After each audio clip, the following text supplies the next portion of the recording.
विद्यार्थी मित्रांनो नमस्कार. सगळ्यांचं स्वागत आहे मॅथ्स इन्फिनिटी यूट्यूब चॅनलच्या व्हिडिओ लर्निंगमध्ये. मित्रांनो, जसं की आपण सांगितल्याप्रमाणे चर्चा करत आहोत विभाज्यता या प्रकरणाची. आतापर्यंत आपण खडे आणि इतर वस्तूंच्या सहाय्याने पुनर्रचना करून मूळ संख्या आणि संयुक्त संख्या काय आहे हे समजून घेतलं.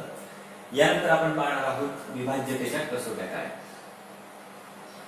विभाज्यतेच्या कसोट्या आपण शालेय पाठ्यपुस्तकांमध्ये विभाज्यतेच्या कसोट्या अभ्यासतो. त्यात आपण प्रामुख्याने सर्वात महत्त्वाचं म्हणजे स्टेटमेंट त्याचा अभ्यासत असतो. पण माझी तुम्हाला सगळ्यांना विनंती आहे की हा व्हिडिओ शेवटपर्यंत पहा, जेणेकरून तुम्हाला या सगळ्या प्रश्नांची उत्तरं क्रमाक्रमाने मिळतील. आपण पाहणार आहोत की विभाज्यतेची कसोटी काय आहे, ती तशीच का आहे, वेगवेगळ्या कसोट्या तशाच का आहेत, या प्रश्नांची पण आपल्याला उत्तर मिळत जातील आणि सोबतच आपल्याला हेही कळेल की त्यांचा प्रभावी वापर कसा करायचा. बघूया. सर्वात आधी आपण पाहतो आहोत तीनाची कसोटी. काय मित्रांनो तीनाची कसोटी? जर तुम्ही पाठ्यपुस्तक उघडून पाहिलं तर तुमच्या लक्षात येईल की 3 ने भाग जाणाऱ्या संख्या कुठल्या असतात. तर त्या संदर्भात तुम्हाला एक स्टेटमेंट दिलेलं आढळेल की ज्या संख्येतील अंकांची बेरीज ही 3च्या पटीत असते. अंकांची बेरीज, संख्येतील अंकांची बेरीज 3च्या पटीत किंवा 3 ने भाग जर त्या बेरजेला गेला तर आपण म्हणतो की त्या संख्येला 3ने भाग जाईल. हे पाठ्यपुस्तकात दिलेलं आपल्यासाठी स्टेटमेंट आहे आणि ते आपण अभ्यासतो. अंकांच्या बेरजेला 3 ने भाग अर्थात 3च्या पटीत ते असलं पाहिजे. 3च्या पटीत ती बेरीज यावी म्हणजेच काय यावी तर 3, 6, 9 या पद्धतीने या पटीत ती बेरीज आली पाहिजे. किंवा ती बेरीज अशी जरी आली 12, 15, 18 99 पर्यंत, हे लक्षात असू द्या मित्रांनो, 99 ही संख्या 3च्या पटीत येते म्हणजेच ती 3ने विभाज्य संख्या आहे. तर या पद्धतीने बेरजा जर येत असतील 3च्या पटीत तर त्या संख्येला 3ने भाग जातो असं तीनाची कसोटी आपल्याला सांगते.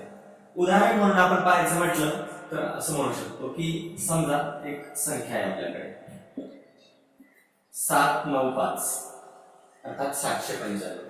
ही संख्या 3ने विभाज्य आहे का कसं ओळखायचं तर त्यासाठी जे स्टेटमेंट दिलेलं आहे की अंकांची बेरीज आधी करायची, ती म्हणजे या पद्धतीने 7 आणि 9 होतात 16, 16 आणि 5 होतात 21. आता 21 ही संख्या जर 3च्या पटीत असेल किंवा 3ने विभाज्य असेल अर्थात 3ने या संख्येला भाग जात असेल तर 795 ही संख्या 3ने भाग जाणारी आहे असं आपण म्हणू शकतो. आणि आपल्याला माहिती आहे मित्रांनो की 21 ही संख्या 3च्या पटीत येते, 3 7 21 होतात किंवा 21 ही संख्या 3ची विभाज्य संख्या आहे म्हणजेच 795 ही संख्या 3ने विभाज्य संख्या आहे. दुसरं उदाहरण पाहायचं झालं तर आपण या पद्धतीने म्हणू शकतो 9752. समजा ही अशी एखादी संख्या आहे 4 अंकी. या संख्येला 3ने भाग जातो का? बेरीज करूया अंकांची. अंकांची बेरीज केली तर आपल्या लक्षात येईल 9 आणि 7 16, 16 आणि 5 21, 21 आणि 2 23. आता 23 या संख्येला 3ने भाग जात नाही कारण तो 3च्या पाड्यात येत नाही. म्हणून आपण म्हणू शकतो की 9752 या संख्येला 3ने भाग जाणार नाही असं आपण म्हणणार.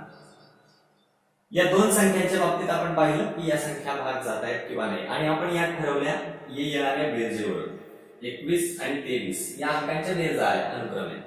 पण जर बेरीज बऱ्याच वेळा अशी पुन्हा काहीतरी जास्तीची आली, समजा अशी काहीतरी बेरीज आली आणि मला हे नेमकं माहित नाही की 64 ही संख्या 3ने भाग जाणारी आहे का, 59 ही संख्या, खरं तर 3 अंकी संख्या किंवा 4 अंकी संख्या याच्यातील अंकांची बेरीज जास्तीत जास्त 27 पर्यंत जाणार. 9 9 9 असे जरी अंक असले तरी मॅक्सिमम म्हणजे 3 अंकी किंवा 4 अंकी मोठ्यात मोठी संख्या काय असेल तर 9 9 सगळे मोठे अंक घेतले तर या पद्धतीने आपण त्याची बेरीज किती काढून 9 चौके 36.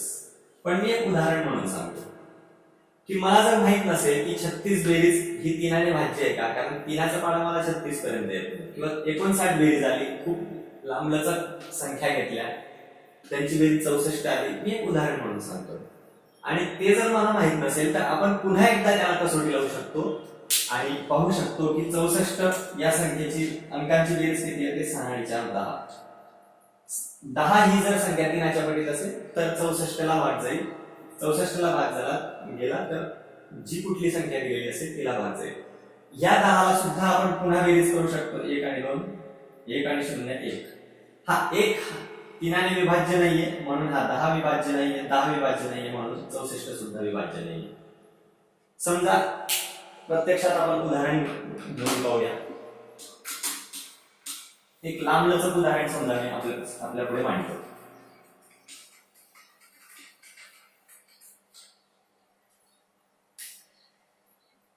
नऊ 2 7 5 8 4 2 5 7 9 6 5 8 2. बघा मित्र, मी एक साधारणतः 10 अंकी संख्या आपल्या समोर मांडलेली आहे, मुद्दामच मांडलेली तशी. आता आपण या अंकाची बेरीज करूया.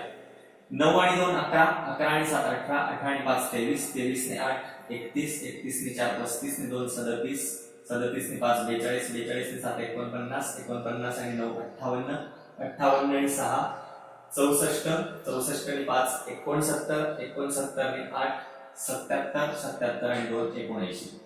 आता मला माहिती आहे की 79 या संख्येला जर 3 आणि भाग गेला तर या दिलेल्या संख्येला 3 आणि भाग जातो असं आपण म्हणू शकतो. मात्र मला जर 3चा पाडा 79 पर्यंत येत नसेल तर मी काय करायचं, तर मी असं करायचं की 7 आणि 9 ची पुन्हा बेरीज करून पाहिजे. 7 आणि 9 होतात 16.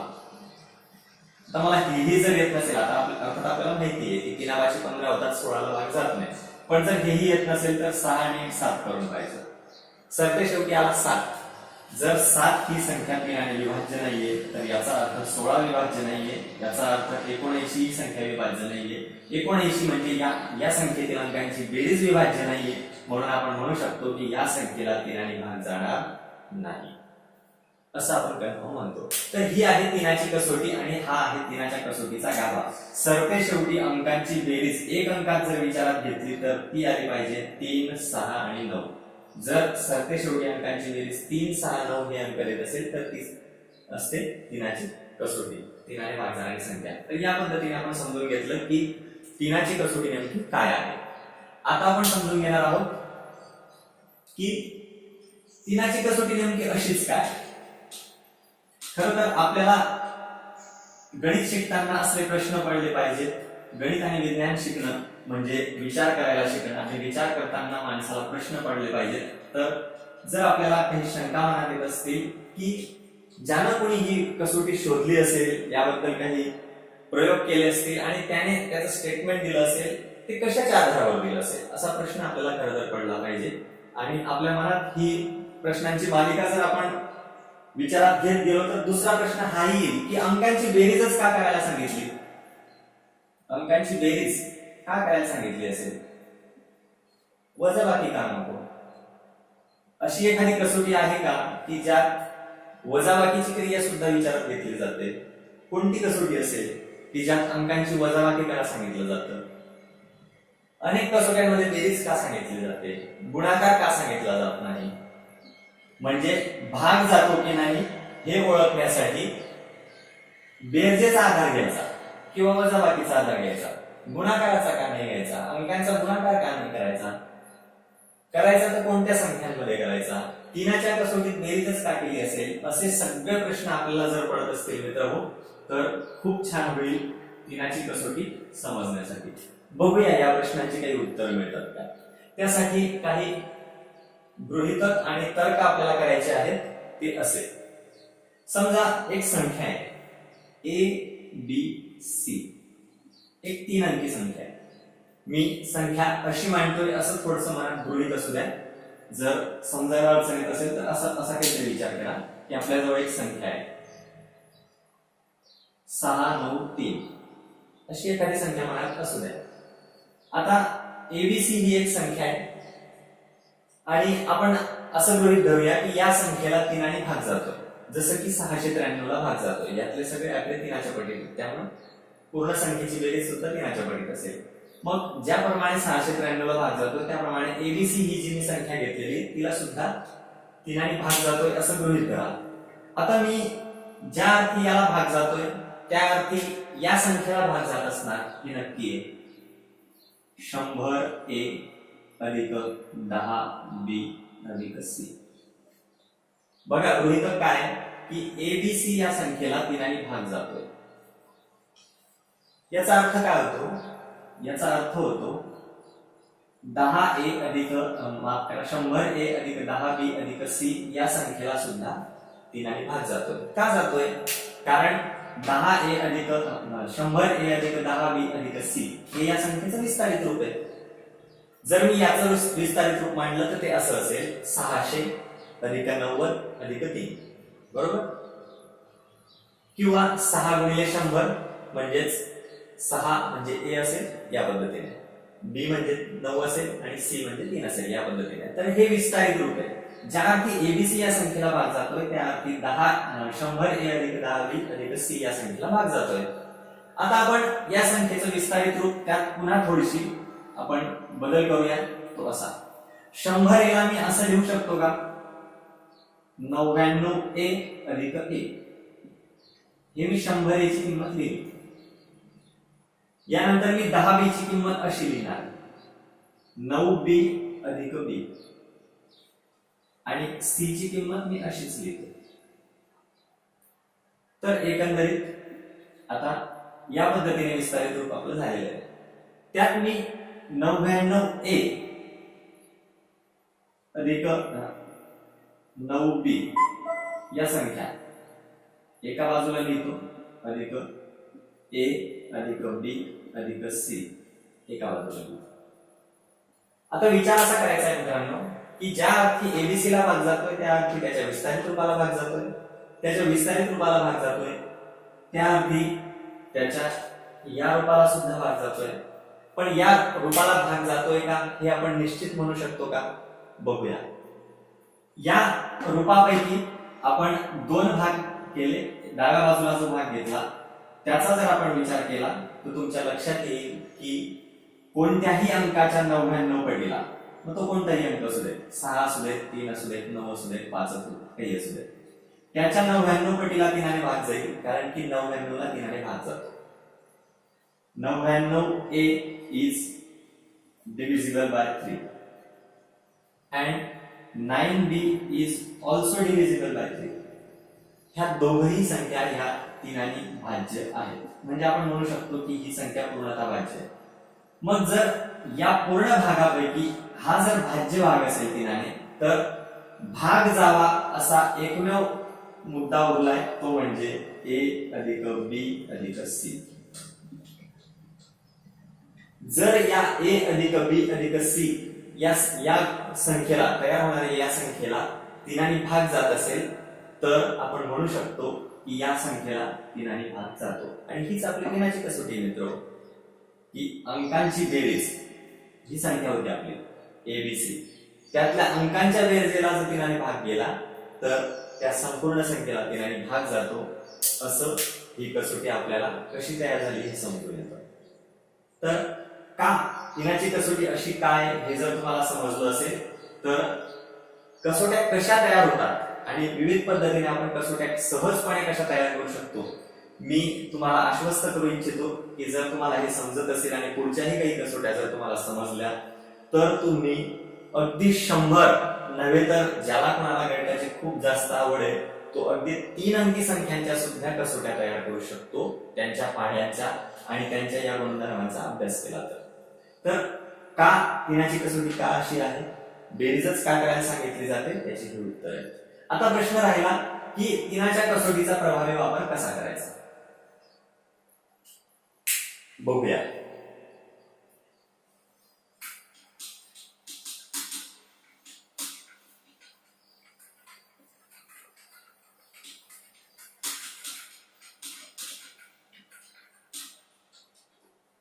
बघूया मित्रांनो, स्पर्धा परीक्षांमध्ये अशा पद्धतीने प्रश्न विचारले जातात की 9 7 2 5 8 4 या संख्येला 3 ने भाग जातो का.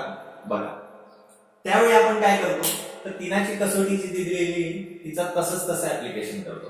आणि ऍप्लिकेशन करताना आपल्याला माहित असतं की बेसिक काय की तिनाची कसोटी काय सांगते, अंकांची बेरीज करायची. मग आपण काय करतो, अंकांची बेरीज करतो. 9 आणि 7 16, 16 ने 2 18, 18 आणि 5 23, 23 ने 8 31, 31 ने 4 35. आणि मग आपण लगेच ठरवतो की 35 हा तिनाच्या पटीत नाहीये, त्यामुळे या संख्येला तिनाने भाग जाणार नाही, असं आपण लगेच ठरवतो. पण यात एक शंका अशी उद्भवते किंवा आपण विचार करण्यासारखी गोष्ट असते, जर कुठेतरी जर माझी ही अंकांची बेरीज चुकली तर, असा विचार मनात आला. कारण स्पर्धा परीक्षेत आपल्याला खूप कमी वेळात अधिक एफिशियंटली काम करायचं असतं, वेळ वाचवून आपल्याला एक काम करायचं असतं आणि भरपूर गणितं सोडवायची असतात. त्यामुळे होऊ शकतं की आपण गडबडीत, घाई आणि धांदलीत बेरीज चुकू शकतो.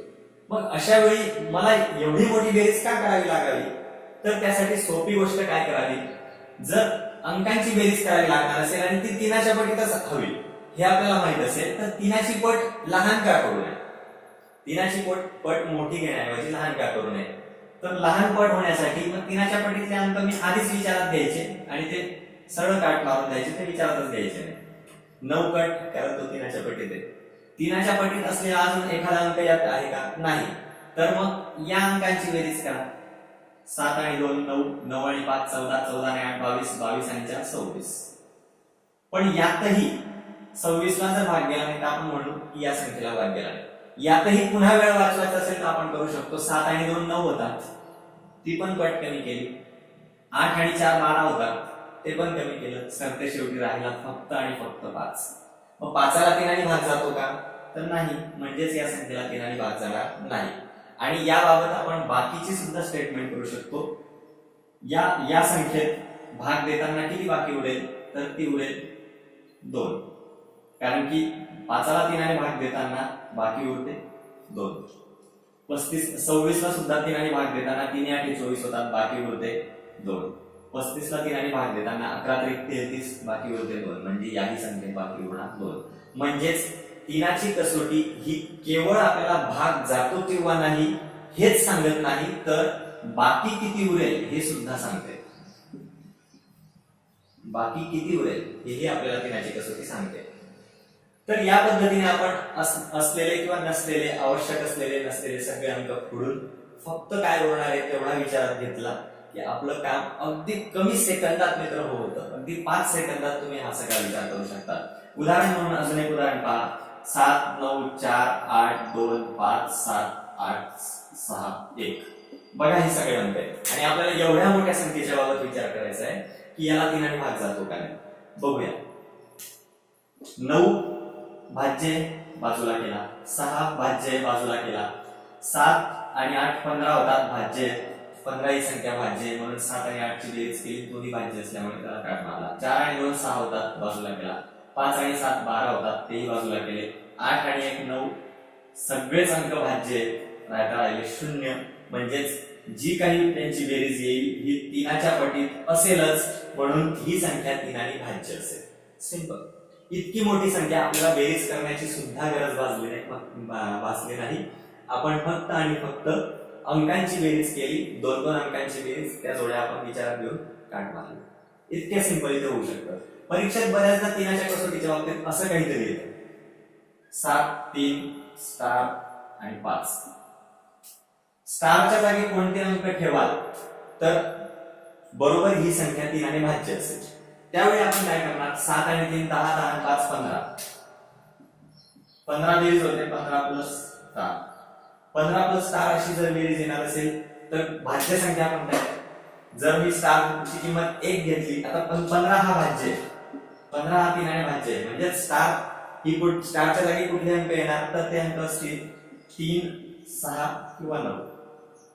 0 घेतला तरीही चालणार. 15 आणि 0 15 होतील, 15 आणि 9 24 होतील, 15 आणि 6 21 होतील, 15 आणि 3 18 होतील. पण याऐवजी आपण असाही विचार करू शकतो, 7 आणि 3 10, 10 आणि 5 15, हे सगळेच भाज्य आहेत. खरं तर इथं सगळ्यांची बेरीज 15 येते, पण बऱ्याच वेळा ते काट मारले जातात. अशा पद्धतीने दुसऱ्या एका उदाहरणात तुम्ही बघू शकता. 2 7 9 5 4 स्टार 3. बघा 3 ने भाज्य असलेले अंक आहे, आपण काट मारू या पद्धतीने. 7 आणि 4 11, 11 आणि 2 13, हे तिघही भाज्य 3 ने भाग जात नसलेले अंक आहेत. 5 आणि 4 9 हे सुद्धा कट होणार, राहिले फक्त 7 आणि 2 9. 9 ही संख्या 2 3 भाज्य ही सुद्धा काट मारली, म्हणजे स्टारच्या जागी 3च्याच पटीतले अंक जर आपण ठेवले 0 3 6 आणि 9 तर ही संख्या भाज्य करणार. इतर कोणत्याही अंकांनी ते ठरणार नाही. केवळ आपण अंकांचं निरीक्षण करून त्यांच्या जोड्यावरून आपण त्याचा प्रभावी वापर या कसोटीचा करू शकतो. तर या सगळ्या गोष्टी आपण तिनाच्या वापर कसोटीच्या बाबत शिकलो की तिनाची कसोटी नेमकी काय आहे, ती तशीच काय अंकांची बेरीज करायला का सांगितलं जातं आणि तिचा प्रभावी वापर कसा करायचा. मी आशा करतो मित्र की तुम्हाला हा व्हिडिओ आवडला असेल. जर व्हिडिओ आवडला असेल तर जरूर आपल्या मित्रांना शेअर करा आणि भरपूर अभ्यास करा. आणि सर्वांना विनंती की मॅथ्स इन्फिनिटी हे YouTube चॅनल लाईक करा, शेअर करा आणि सबस्क्राईब करा आणि इतरांनाही ते सबस्क्राईब करायला सांगा. थँक्यू.